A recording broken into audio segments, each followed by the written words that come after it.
Ondarea, ondasuna. Orain ia 500 urte, Navarra noainen garaitua izan zen. Independentzia galdu zuen, baina bizirik dirau gure artean, gugan.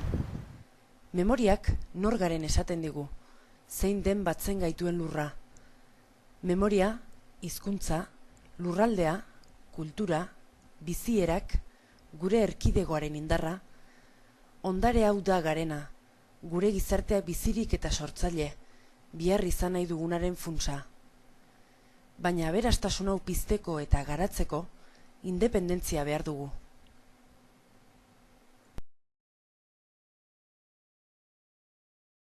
Bueno, noaingoa aipatzerakoan nik uste dut egin behar dela lehenengo kontekstu baten barruan sartu behar dela, ezta?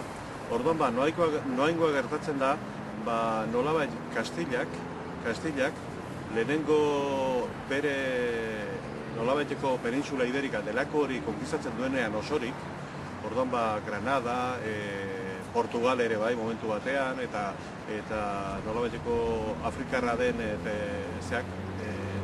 Kanarietako dirlak eta dena konkistatzen dituenean, azkenean, Espainia una grande y libre egiteko hortan, Kastilak egiten du Nafarroaren konkista. Bueno, gelditzen zen Nafarroaren konkista, zer 1400ean egina zuen Nafarroaren zati baten konkista. Ez da hor bukatzen historia bakarrik, zeren, karo, Espainia imperialistak eta genozidak, azkenik Estatu Espainola edo Penintsula Iberika derakoaz aparte egin zuen munduan zehar, eta Amerikako kultura guztiak era genozida batean desagerarazi zituen. Orduan, hori da nolabeteko Gaztela eta Espainiaren historia hori da.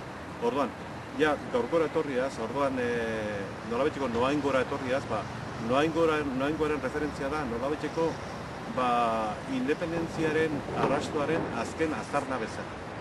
Orduan, hor dago batez ere, aspektu asko dauzka, eta horien artean bata izango da resistentzia, nortasunaren defentsa, bere lurraren defentsa, hizkuntzaren defentsa, eta orduan hori da nolabait isladatzen duena noaingo gatazka, batalla, delako horrek. Horra, etorkizenari buruz, nolabaiteko memoria historikoa minimoak baldin badaukagu behintzat, eredu bat izan liteke etorkizuna zer egin behar dugu, zeren resistentziak era askotakoak dira.